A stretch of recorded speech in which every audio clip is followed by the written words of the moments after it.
बड़ी शिक्षा छोटा संदेश में आप सभी भाई बहनों का बहुत बहुत स्वागत है। आज की चर्चा का विषय है अपनी दिनचर्या सुधारें। देखिए, जब हम दिनचर्या की बात करते हैं ना, तो इसका मतलब प्रत्यक्ष रूप से तो ये है कि हमारा जैसे ही हम नींद लेकर उठते हैं, जितने बजे भी उठते हैं, उसी के बाद ही हमारी क्रियाएं शुरू हो जाती हैं। और ये कब समाप्त होती हैं? जब हम सोने जाते हैं। इस दौरान मतलब उठने के बाद और सोने तक की हमारा जो एक समय है, उसी को हम कैसे कैसे इस्तेमाल में लेते हैं, इसी का ही दूसरा नाम दिनचर्या है। जबकि सोने के जितने भी हम घंटे लेते हैं, 5 घंटे लेते हैं, 7 घंटे लेते हैं, 8 घंटे लेते हैं, उसको हम प्रत्यक्ष रूप से उसमें सुधार नहीं ला सकते, क्योंकि मनुष्य को गहरी नींद में अधिक आराम मिलता है, जबकि सपने देखने से हमें शरीर को उतना आराम मिलता नहीं है। देखिए, प्रकृति में पशु पक्षी भी सोते हैं और उनकी दिनचर्या उठने के बाद जो हो आरंभ होती है, वो केवल भोजन की तलाश में ही रहते हैं। जबकि मनुष्य जो ने हमें परमात्मा प्राप्ति के लिए यानी परमात्मा को जानने समझने के लिए मिली है। लेकिन अगर हमारी भी दिनचर्या केवल अपनी आवश्यकताओं की पूर्ति के लिए या भोगों की प्राप्ति के लिए ही धन कमाना जीवन का अगर लक्ष्य बन जाता है, तो फिर मनुष्य जीवन में कोई आध्यात्मिक उन्नति हो नहीं पाती। देखिए, जैसे एक समझदार मनुष्य है, बुद्धिमान मनुष्य अपने धन का सदुपयोग करता है ना, कि मैं धन कहाँ लगाऊं जहाँ पे मुझे अधिक लाभ हो। ऐसे ही हमें देखिए, आप सभी को दिन में हमें 24 घंटे मिलते हैं, तो 24 घंटे का हम समय का सदुपयोग कैसे कैसे करते हैं, यानी कि हम अपने इंद्रियों द्वारा क्या क्या ग्रहण करते हैं। देखिए, हमारे मनुष्य योनि पाकर हमारे जीवन में हमारे भोगों की थाली में क्या है, भोजन है या प्रसाद है। देखिए, हम जितना अधिक भोजन के लिए भागते हैं, तो वो तो सारा भोग ही है। इस बात से तो इनकार नहीं किया जा सकता कि हम सभी स्थूल शरीरों की कुछ आवश्यकताएं हैं, उसके लिए पुरुषार्थ करना होता है।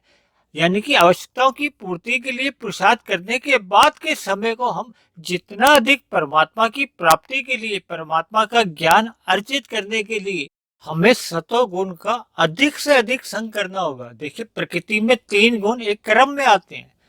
इसके लिए सर्वप्रथम हमें सूर्य उगने से पहले यानी कि सूर्योदय से पहले जितना जल्दी हम उठ जाए। देखिए, सूर्योदय से तकरीबन 2.25 घंटे पहले का समय जो होता है वो ब्रह्म मुहूर्त का होता है, लेकिन हम आरंभ में जितनी जल्दी उठ सकते हैं।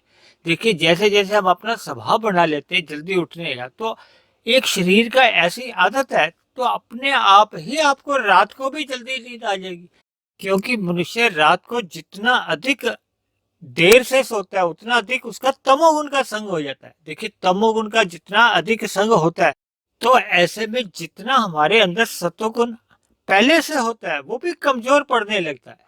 इसी तरह हम अखबार से, मोबाइल से या टीवी से या अपने मित्रगणों की चर्चा से हम जितना अधिक रजोगुण अर्जित करते हैं या तमोगुण अर्जित करते हैं, तो वो हमारा सतोगुण को कमजोर करते हैं। देखिए, मोबाइल में सतोगुण साहित्य भी आपको मिल जाता है, रजोगुणी साहित्य भी मिलता है। लेकिन जैसे जैसे आपकी रुचि परमात्मा के प्रति बढ़ती जाएगी ना, देखिए, आपकी परमात्मा के प्रति रुचि बढ़ने से फिर आप तमोगुणी साहित्य से या तमोगुणी चर्चाओं से या कुसंग से आपका बचना आपका स्वभाव बनने लगेगा।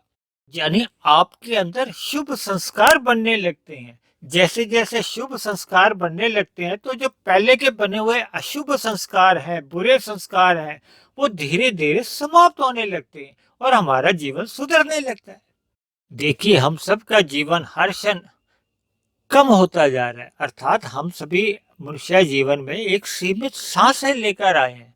तो ऐसे में हम जितना अधिक सतोगुण का संग्रह करते हैं, यानी हम सतोगुणी बनते जाते हैं, यही हमारी एक आध्यात्मिक उन्नति है। ये तभी संभव है जब हमारा स्वभाव बन जाता है, यानी हमारी दिनचर्या एक व्यवस्थित रहती है, संतुलित रहती है, सुधर जाती है। तभी हमारा जीवन सफल और सार्थक होता है, अर्थात हमारी आध्यात्मिक उन्नति हो जाती है। जो कि मरने के बाद भी सुरक्षित बनी रहती है, जबकि भौतिक उन्नति हम जीवन भर जितनी भी कर लेते हैं मरने के साथ ही समाप्त हो जाती है। दूसरे सरल शब्दों में कुसंग से सदा बचे रहिए और सत्संग में सदा अपने आप को बनाए रखें। इन्हीं शब्दों के साथ आज की चर्चा को हम यहीं समाप्त करते हैं। कल फिर मिलते हैं एक नए विषय को लेकर, एक नए संदेश के साथ।